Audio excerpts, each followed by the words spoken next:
지난번 미국 시장 보게 되면 테슬라, 너무 마음이 아픈 마이너스 8% 넘게 또 급락을 했는데 많은 분들께서 특히나 국내 많은 투자자분들께서 가지고 계시기 때문에 이런 하락세가 조금 더 뼈아프게 또 다가오지 않을까 그런 생각이 듭니다. 하지만 전반적인 빅테크의 분위기는 좋습니다. 엔비디아도 상승했고 브로드컴, AMD 할 거 없이 여전히 AI에 대한 기대감, 앞으로 향후 자율주행, 로보택시, 휴머노이드 여러 AI와 관련된 그런 산업 자체들이 더 발전을 하지 않을까, 더 많은 기대감에 지금 시장에 흡수가 되고 있는 상황이다. 이것도 좀 말씀을 드리도록 하겠습니다. 자, 그 외에 일부 개별적으로 좀 움직였었고요. 자, 그리고 여전한 사상 최고치 랠리를 지금 기록을 하고 있기 때문에 이러한 랠리가 얼만큼 또 이어질지가 시장에서는 가장 큰 관심사다. 이렇게 말씀을 드리도록 하겠습니다. 자, 2분기 실적을 한번 보게 되면 월가 추정치를 초과한 기업이 60%라고 합니다. 물론 이 60%가 우리가 굳이 얘기하자면 약간 어닝 서프라이즈 격으로 우리가 볼 수 있는 그런 수치라고 볼 수 있을 것 같고요. 정말 소폭 상승한 기업들까지 보게 되면 약 한 85%가 예상치를 상회를 하고 있다라는 이야기가 나오고 있습니다. 지금 차트를 보시면 아시겠지만 과거 정말 어찌 보면은 지금 보편관세가 부과가 되면서 오히려 우려해야 될 그런 상황 속에서 과거보다 더 괜찮은 실적을 내고 있다는 것이 시장에 지금 사상 최고치 랠리를 찍고 있는 그런 상황이고요. 자, 그 외에 미스한 기업들 보게 되면은 또 그렇게 크게 급증하지 않는 모습을 보게 되면서 지금의 이번에 2분기 실적 발표가 상당히 시장에서는 긍정적으로 반응이 나오고 있습니다. 자, 근데 더 긍정적인 건요. 지금 2분기 EPS 예상이 지금의 어떤 흐름 속에서는 가장 최악의 구간이라는 거예요. 그러니까 앞으로 3분기, 4분기, 그리고 2026년까지 그 EPS 성장률이 더 고공행진할 것으로 시장에서 보고 있기 때문에 지금 2분기 때 일부 변동성을 주는 그런 기업이 있다면 그리고 실적은 괜찮지만 일부 심리 때문에 좀 변동성을 주고 있다는 기업이 있다면 오히려 저가 매수의 기회로 삼아야 되는 그런 구간이 아닐까 생각이 듭니다. 지금 오른쪽 보시면 아시겠지만 3분기, 4분기 때 우상향을 하고 이런 성장률이 11% 이상 또 올라갈 수 있다라는 팩트셋 자료가 있기 때문에 이러한 부분도 참고해 주시면 될 것 같습니다. 자, 오늘은 빅테크 중에 또 많은 분들께서 사랑하시는 메타에 관련해서 우리가 좀 이야기를 해볼까 합니다. 지금 메타의 실적 전망이 어떠한지 또는 광고 시장이 어떠한지 이런 부분을 세세하게 이야기를 좀 나눌 텐데요. 자, 오늘 CMS증권의 박상준 이사와 함께 이 이야기 이어나가도록 하겠습니다. 안녕하세요. 안녕하세요. 예. 자, 오늘 저희 이사님 오시게 되면 항상 재밌는 이야기들이 많이 나오니까 저 오늘 이제 메타에 관련해서 한번 볼 텐데 일단 메타에 앞서서 지금 빅테크 분위기는 또 어떻게 보고 계세요? 지금 실적을 이번에 못 보셨을 텐데. 그렇죠. 사실 뭐 이제 구글이랑 테슬라 이렇게 시작을 했는데 사실 둘이 굉장히 상반된 결과가 좀 나온 것 같기는 해요. 근데 아무래도 이제 테슬라 같은 경우에는 한국에 이제 고객분들께서 굉장히 많이 투자자분들께서 투자하고 계신 종목이기도 해서 많은 분들께서 좀 관심이 있으실 텐데 요번에 결국에는 뭐 실적도 뭐 이제 실적은 어느 정도 예상을 했었던 거고 결국에는 이제 일론 머스크의 입에 모든 게 달려 있었는데 그거에 대해서 몇 개 분기 정도 힘들 수 있다라고 이야기를 하니까 근데 이제 좀 중요한 것은 저는 개인적으로 그런 것 같아요. 이제 테슬라에 대해서 테슬라는 항상 현실과 미래가 왔다 갔다 하면서 주가가 움직이는 주식이잖아요. 이제 어떤 순간에는 그러니까 실적이 잘 나와서 올라가던 시기가 있었습니다. 마진이 뭐 다른 전기차 대비해서 월등히 높고 해서 그때는 현실이 지배하던 거였었고 미래가 지배해서 미래에 대한 희망으로 주가가 올라가던 시기는 어떤 때냐면 제가 지금 돌아보니까 돈이 많이 풀렸던 시기인 것 같아요. 아, 돈이 많이 풀렸던 결국에는 시기. 뭐 코로나 때도 마찬가지고 이제 유동성이 굉장히 풍부했던 상황에서는 주가 증시도 다 좋고 하다 보니까 테슬라의 미래 가능성에 대해서도 베팅하는 것들이 많았었는데 지금은 상당히 이제 좀 엄격한 시기이기도 하고 워낙 이제 뭐 테슬라의 경쟁자도 많이 부각이 되다 보니까 이제 그런 것들이 있었는데 여전히 우리가 한 가지 좀 기억할 것은 여전히 미련을 못 버리고 이제 FSD에 대해서 우리는 좀 기대를 갖고 있다라고 볼 수 있는데 자율주행을 긍정적으로 보고 계시는 거죠? 아무래도 저희가 이제 한국에서는 많은 분들께서 이것을 경험한지를 못해요. 한국에 열려 있지 않으니까. 맞아요. 근데 이제 제가 뭐 미국의 그런 커뮤니티에 올라와 있는 것들 많이 읽어도 봤지만은 최근에 제 지인이 이제 하와이에 놀러 갔다가 거기에서 이제 모델 Y를 렌트했거든요. FSD 쓸 수 있는 이번에 새로 나온 모델 Y. 그거는 아니고 구형인데 FSD가 장착된 거예요. 장착돼 있는 거? 그래서 일주일 있는데 그분께서 이제 가타님으로서 하신 말이 일주일 동안 운전 한 번도 안 했대요. 그러니까 그냥 FSD만 쓰고 다녔다고 하더라고요. 예. 그래서 사실 이게 진짜 써본 사람하고 안 써본 사람의 믿음이 굉장히 다른 것 같거든요. 그래서 이제 그 FSD, 그러니까 예. 이제 자율주행 쪽의 스킬은 예. 테슬라가 가장 뛰어나다. 압도적이다. 네, 압도적이다라고 좀 말씀드릴 수 있을 것 같고. 사실 그 이사님은 이제 중국 기업들도 많이 아시잖아요. 네, 뭐 라이다 기업 저번에 뭐 설명을 해주셨고 네. 라이다 기업에 대해서. 그러니까 중국의 FSD도 지금 상당한 수준까지 올라와 있다. 거의 뭐 테슬라와 뭐 정말 비교해 볼만하다라는 이야기들 또 어디선가 좀 나오곤 있긴 한데 네. 이사님께서 보시기에는 뭐 그거는 이제 케이스 바이 케이스인 케이스 것 바이 같기는 케이스? 해요. 예. 샤오펑 같은 경우가 이제 그 테슬라에서 나온 이제 그 기술자들도 많이 영입을 하고 해서 예. 가장 이제 인터페이스나 뭐 여러 면에서 테슬라 비슷하죠. 그리고 자율주행도 이제 샤오펑은 우리는 라이다 기반 안 하고 이제 비전 센스로 하겠다라고 예. 이야기를 했고 그 정도로 항상 비슷하기 때문에 샤오펑 정도는 자율주행 기술이 굉장히 많이 올라왔다라는 거 인정받고 있는데 BYD나 이런 데에서도 뭐 어느 정도까지 올라왔다고 하지만 저는 개인적으로 봤을 때 제가 타본 건 아니지만 이제 기술적으로 이제 뭐 그런 거에서 추측할 수 있죠. 뭐 고속도로에서만 쓸 수 있다라든지 뭐 이제 다른 예. 지도 밖의 지역에서 쓰지 못한다든지 이런 것들은 이제 자신감이 좀 결여된 건데 이제 문제는 뭐냐면요. 이제 중국 기업들은 BYD를 포함해서 이걸 무료로 풀었다는 거예요. 그러니까 무료로 풀었다. 예, 그러니까 기능 면에 있어서 예. 이제 FSD를 무료로 풀면 가장 좋겠지만 그건 안 되고. 그러니까요. 근데 이제 돈을 주고 FSD를 사자니 이거 조금 비싸. 근데 무료로 주는데 어느 정도 쓸 수 있는 거라고 하면 다른 거잖아요. 그러니까 이런 차이가 조금 있는 것 같아요.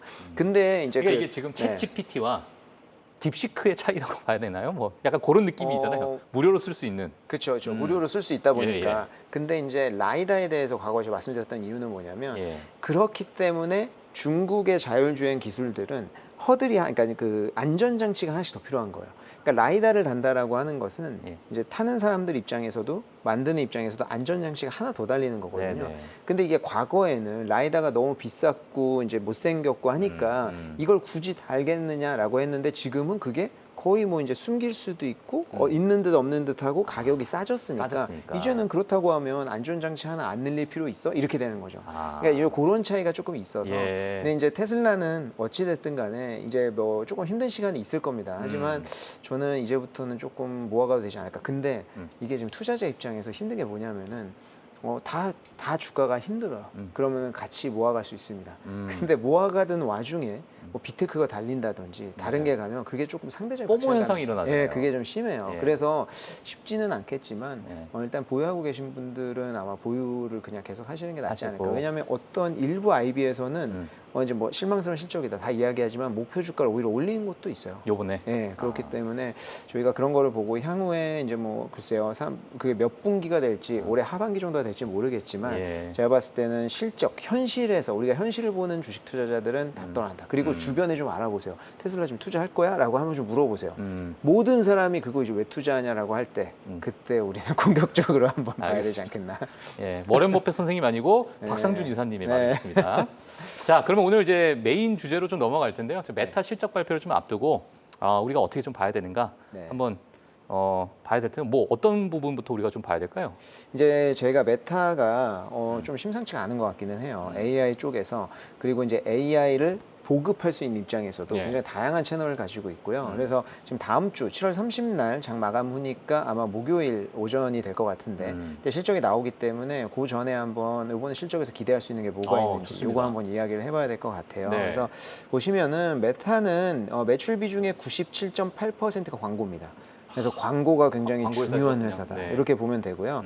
그리고 요거를 이제 그 앱, 지금 우리가 인스타그램이나 뭐 갖고 있는 여러 가지 앱 쪽이 99%고 리얼리티 랩스는 1%밖에 안 돼요. 그러니까 요것도 이제 좀 자세하게 설명드릴게요. 요런 이제 매출 구조를 갖고 있는 회사다. 그러니까 자연스럽게 광고가 제일 중요한 회사다라는 걸 알 수 있는데요. 아주 중요합니다. 요게 진짜. 근데 이 전 세계적으로 이제 채널별 광고 추이를 보면 짙은 파란색, 요게 디지털 광고입니다. 그리고 텔레비전이 하늘색, 그 다음이 뭐 이제 그 여러 가지 뭐 이제 아더 트래디셔널이라고 하니까 뭐 신문 뭐 이런 거겠죠. 이게 채널별로 봤을 때 디지털이 이제 가장 중요하고요. 미국도 글로벌도 마찬가지예요. 앞으로도 디지털 광고가 거의 줄을 이룰 거다라고 하는 건데요. 그렇기 때문에 메타가 여기에서는 이제 가져갈 수 있는 장점이 굉장히 많다. 넷플릭스도 마찬가지고. 근데 이제 그 거의 뭐 독점 아닐까요? 그렇죠. 뭐 이제 근데 구글도 마찬가지 뭐 여러 가지가 있지만 이제 제가 드리고 싶은 말씀은 뭐냐면은 이게 지금 앱별로 광고 예시거든요. 첫 번째 저희 자연 그림 있는 게 릴스예요. 릴스? 이게 버버리 광고인데 예. 릴스는 그냥 노골적으로 광고가 뜨는 거예요. 그냥 보는 거 광고를. 예. 그리고 요 인스타그램은 피드를 올리다 보면은 광고가 나옵니다. 중간중간에 나오잖아요. 네, 맞아요. 요게 이제 인스타그램에 적용된 광고인데 저 많이 낚이거든요, 요게. 저 엄청나요. 진짜 네. 저 최대의 피해자인 것 같은데. 그냥 제가 저 다 네. 눌러봐요. 이거 그냥 이거 뭐지? 사게 돼. 들어가고 결제까지 쉽게 되어 있기 맞아요. 때문에 너무 쉽게 되어 있어요. 저는 이게 효과가 엄청나다. 맞아. 제가 네이버 쇼핑이나 이런 데서 사는 것들 예. 그리고 뭐 이제 홈쇼핑이나 이런 데서 사는 것보다 여기 빈도가 맞아요. 정말 쉬워요. 저도. 네, 그렇기 때문에 네. 이거 광고가 엄청 무서운 건데 무섭다. 여기에 AI까지 접목이 된다라고 하면 정말 무서운 기능이 예, 될 것 예. 같고요. 그리고 요거 오버레이 광고라고 하는데 요거는 릴스라든지 뭐 이런 거 볼 때 그 밑에 이렇게 뜨는 거 있죠. 밑에 가운데 거 보시면은 조그맣게 뜨는 거. 예, 그거 예. 눌러서 클릭해서 들어가는 거. 예. 요게 오버레이 광고예요. 그래서 지금 요런 여러 가지 광고 모델을 메타가 쓰고 있는 그런 상황인데 예. 요게 이제 2분기 실적 전망을 보면 릴스 쪽 아까 앞에서 보여드렸던 요 릴스 같은 경우에는 2분기에는 한 26% 정도 성장하지 않겠느냐 이렇게 보고 있고요. 그러니까 2분기 때 26% 정도가 지금 이 부분에서 릴스 성장을 쪽 한다. 광고는. 릴스 쪽이. 그리고 쇼핑은 여기 이거 인스타그램 쇼핑. 인스타그램 여기는 쇼핑. 한 12% 정도. 근데 이게 작년 전년 대비해 보면 릴스는 전년 2분기 때 21.8% 성장했거든요. 예. 그거 대비해서 좀 올라갈 걸로 보이고 그러네요. 인스타그램 쇼핑도 작년에 7.3%였으니까 그거보다도 잘 나올 걸로 예상하고 있고요. 그리고 그리고 작년에 7.3이니까 이번에 12%라는 것은 크게 또 성장세가 더 계속 성장한다는 이어나가고 있다. 그렇죠. 그리고 여기 보면 오버레이 광고가 예. 작년에 0.7% 성장했는데 이번에는 2% 정도는 성장하지 않겠느냐 이렇게 보고 있습니다. 그래서 광고가 나쁘지 않다는 거예요. 지금 예. 저희가 요거는 이제 디지털 피플 인터내셔널이라는 회사 내에서 이제 설문조사를 한 건데 예. 거기가 광고 이제 매칭 시켜주는 데거든요. 네네. 여기에서 메타발의 광고를 보면 게이밍 쪽, B2B, 이커머스, 자동차, 정부 쪽 이렇게 나눈 거예요 카테고리를. 예. 왼쪽부터 보면은 파란색이 3월, 하늘색이 4월이고 그렇게 달이 올라가는 거거든요. 3, 4, 5, 6. 그렇죠. 이제 월별로 이렇게 나오는 거네요. 네, 그 광고 증가 추이를 나타내는 건데 가장 중요한 게 하늘색입니다. 4월. 4월. 이 관세를 직격타로 맞은 때잖아요. 그래서 그때 광고가 엄청나게 수요가 줄었기 때문에 예. 타격을 우리가 많이 받은 건데 네네. 여기 게임 쪽 보시면은 전혀 타격이 없어요. 계속 증가했죠. 왜냐하면 관세 영향 전혀 없는 데니까. 그렇죠. 그리고 B2B도 마찬가지고. 예. 근데 이커머스 쪽이 이제 제일 문제였거든요. 예. 이커머스는 4월 달에 관세도 관세지만 작년에 기억하시겠지만 메타는 작년 광고 수익이 엄청나게 폭증한 데 있어서 중국 기업들이 있었어요. 거기에 테무랑 쉬인. 그렇죠. 이게 엄청났잖아요. 맞아요, 우리가 맞아요. 테무 쉬인 얼마나 봤습니까? 맞아요. 진짜 뭐 그거 뭐 공짜로 막 몇십만 원 준다 그래서 그것도 해보고 했잖아요. 맞아요. 근데 그게 지금 싹 없어졌잖아요. 그 관세 전에부터 이건 영향을 받기 시작했는데 관세 받으면 당연히 더 심하죠. 왜냐하면 관세에서 요번에 또 나왔던 얘기가 그때 소액 소포 요거에 대해서도 소액 택배에 대해서도 수수료 배치했다 이렇게 얘기했잖아요. 맞아요. 그걸 테무랑 쉬인이 다 피했던 건데 그래서 직격타였는데 그래도 이커머스가 4월 달에 10% 성장했고 조금씩 올라오고 있어요. 근데 여기서 무슨 얘기를 하냐면 본인들이 보니까 쉬인이나 테무 빠져가지고 타격이 있는 건 맞는데 그 자리를 다른 데들이 급격하게 메꾸더라라는 이야기를 했어요. 그래서 이커머스가 성장하고 있다는 거 우려 부분이었었는데 괜찮다는 거고. 근데 자동차는 어쩔 수 없이 여전히 큰 타격을 받았지만 이것도 많이 올라오고 있다는 게 굉장히 고무적입니다. 많이 올라왔네요. 네, 그래서 광고가 굉장히 나쁘지 않았다 2분기 때 이런 거를 좀 볼 수 있어서 실적이 그래도 잘 나오겠구나라는 거 이런 거에서도 조금 우리가 추측해 볼 수 있는 면이고요. 그리고 지금 AI 쪽에서 메타가 제가 아까 심상치 않다고 말씀드렸던 건 AI 쪽인데 요번에 완전 어벤져스 어셈블을 했잖아요. 그래서 여기 왼쪽에 있는 거 보시면은 다 이제 메타가 우리 AI 슈퍼팀을 완성했다라고 했는데 재밌는 건 다 동양이네요. 저도 이제 그게 재밌었어요. 네, 되게 재밌는데 어쨌든 요번에 이제 AI 엄청난 금액을 들이고 AI 인재를 다 이제 요번에 이제 영입을 했습니다. 그러면서 슈퍼 인텔리전스 그 랩이라는 거를 만들었어요. 근데 이게 뭐냐면 그 리얼리티 랩 매출이 1% 정도 된다고 제가 말씀드렸잖아요. 리얼리티 랩은 사실 과거 이제 메타버스에 개발하는 거잖아요. 근데 이제 그 마크 저커버그 보면 리얼리티 랩스도 적자 규모가 오른쪽에 있는 게 적자 규모거든요. 적자 규모가 엄청나게 커지는데도 포기를 안 해요. 맞아요. 여기에 비전이 있는 거예요. 그러면 이런 리얼리티 랩이라고 하는 것들을 굳이 만들어서 포기도 안 하고 계속 한다는 거는 굉장히 뚝심 보여준 거거든요. 요번에 슈퍼 인텔리전스 랩을 만든 것도 제가 봤을 때는 AI 쪽에 우리가 강하게 자금을 투자하고 요 두 개 부분 부분을 끌고 나가겠다라는 이제 의지를 보여줬다고 볼 수 있어요. 그래서 AI 쪽에서 굉장히 이제 뭐 어떤 의지를 가지고 키워나갈 것이다. 저는 이렇게 좀 보이고 있는데, 이 AI가 그 메타 비즈니스 AI라고 하는데요. AI를 접목할 수 있는 게 메타는 두 개가 있어요. 그러니까 하나는 광고 쪽에 AI를 접목할 수 있고요. 하나는 앱 쪽에 접목할 수 있거든요. 이 두 개 다 이제 성장 가능성이 제가 봤을 때 엄청 뛰어난데, 이제 광고 쪽은 뭐냐면 이제 메타 비즈니스 AI라고 하는 게 여기에 빨간색으로 친 거 보면 2026년까지 AI 기반 광고 생성 타겟팅 목표잖아요. 이게 뭐냐면 광고주가 올릴 때 AI를 통해서 본인들이 입력하는 걸 통하면 광고가 형성되는 거예요. 그러니까 광고 그거를 끼지 않고 본인들이 만들 수 있게 해준다는 거거든요. 네, 그렇게 만들고 타겟팅도 유저들을 분석해가지고 정확하게 타겟팅을 통해가지고 갈 수 있게 해준다는 거예요.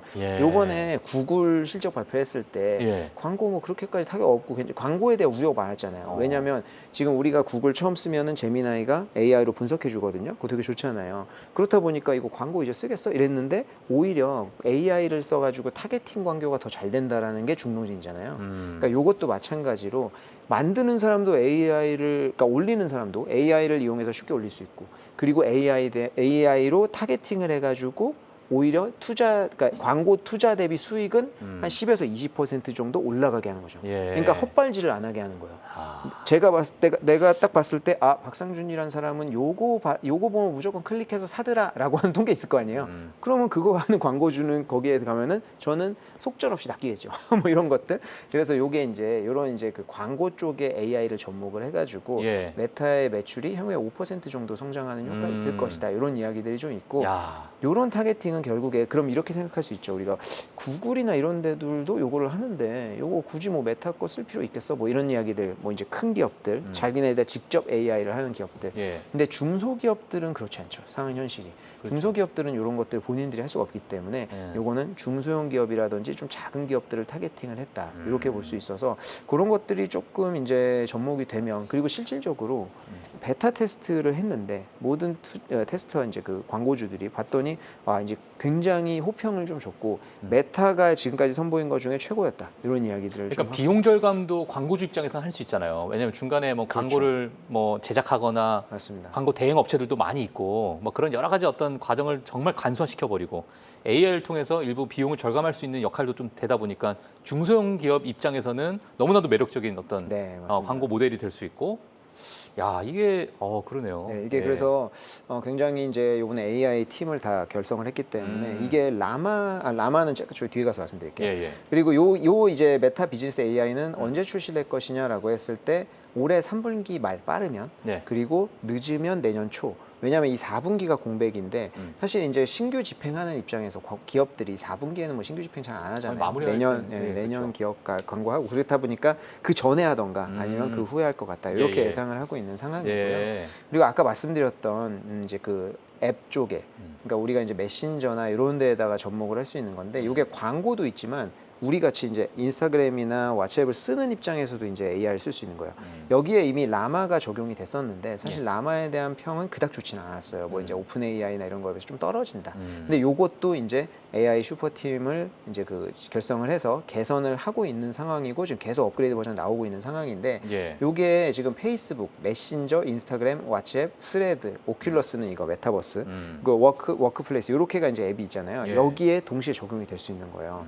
그래서 왓츠앱 같은 경우에는 지금 AI를 이용해서 뭐 스티커 만들어서 보낸다든지, 뭐 이제 대화할 때 그 비즈니스 같은 경우에는 뭐 이제 그 CS 역할도 하고 이런 것도 이미 하고 있거든요. 이런 것들이 이제 성능이 개선이 되면 그 왓츠앱이 가지고 있는 잠재력이 무궁무진하다는 이야기가 나오고 있고, 저거를 하나의 핵심 키로 지금 보고 계시는 분들도 많이 계시더라고요. 맞습니다. 이게 한국에서는 사실 이제 왓츠앱을 많이 쓰진 않는데 전 세계는 정말 많이 쓰요. 맞습니다. 이게 홍콩만 나가도 왓츠앱 엄청 많이 써요. 그러니까 중국은 위챗을 많이 쓰고 한국은 카카오. 좀 특이한 케이스라고 볼 수 있는데 왓츠앱이 다른 데로는 굉장히 많이 씁니다. 북미 쪽은 말할 것도 없고 하기 때문에 여기에 AI가 제대로만 접목이 되면 사실은 비즈니스 측면에서도 그냥 우리 리테일 측면에서도 굉장히 유용하게 좀 쓸 수 있는. 그러니까 이제 뭐 검색을 할 때 뭐 이제 굳이 또 다른 앱으로 가서 안 하고 되게 할 수 있는 통로로 만들어 버리겠다는 거죠. 그래서 이쪽에도 굉장히 이제 좀 밝은 그런 게 있고요.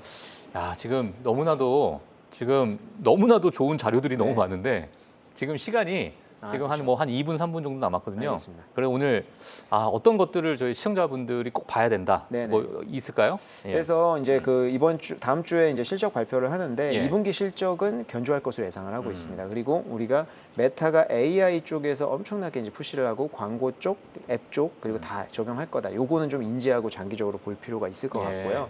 그리고 이제 아까 말씀드렸던 26년에 하는 AI 타겟팅 광고, 요것도 굉장히 중요한 부분을 좀 봐야 될 것 같고, 우리가 지금 다 얘기했던 이런 부분인데 그 실적 당일날의 주가 흐름을 보면 이제 메타 같은 경우에는 이제 분기별로 최근이거든요. 4%에서 뭐 마이너스 4% 왔다 갔다 하고 적게는 1.6%도 있었는데, 요게 이제 메타가 조금 뭐 지금 뭐 안정기라는 표현은 좀 그렇지만 과거를 생각해 보면 과거에는 그러니까 실적 잘 나오면 뭐 10%씩 오르고 막 떨어지고 왔다 갔다 하기도 했었는데 그거에 대해 비해서는 조금 성숙한 면이지만 그래도 빅테크에서는 이런 모습은 조금 변동성이 있다. 이 종목이 이렇게 볼 수 있을 것 같아서 이번 주 목요일 날 실적 우리가 한번 기대를 해봐야 될 것 같아요. 알겠습니다.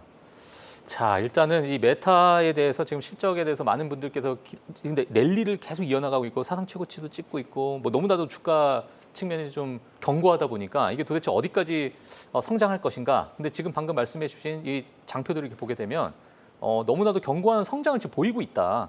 이 부분은 우리가 팩트로 또 체크를 해보셔야 될 것 같고 이번 실적 발표 또 가이던스 어떻게 할지 저희가 체크를 해보시면 될 것 같습니다. 자, 오늘 금요일마다 너무나도 이렇게 재미있게 또 기업 이야기나 또 실적 발표 전망까지도 이렇게 해주신 CMS증권의 박상준 이사님은 다음 주에 뵙도록 하겠고요. 자, 오늘은 여기서 보내드리도록 하겠습니다. 감사합니다. 감사합니다. 네, 7월 25일 금요일입니다. 자, 어느새도 7월의 마지막 주로 향해 가고 있습니다. 또 조금 있으면 또 8월 달이 또 진행이 되고요. 다음 주는 정말 엄청난 또 빅테크 기업들 실적 발표가 있기 때문에 정말 저희가 바쁘게 그런 뉴스들 모아서 또 전달해 드리도록 하겠습니다. 자, 오늘 저희는 여기서 마치도록 하겠고요. 시청해 주신 여러분 감사합니다.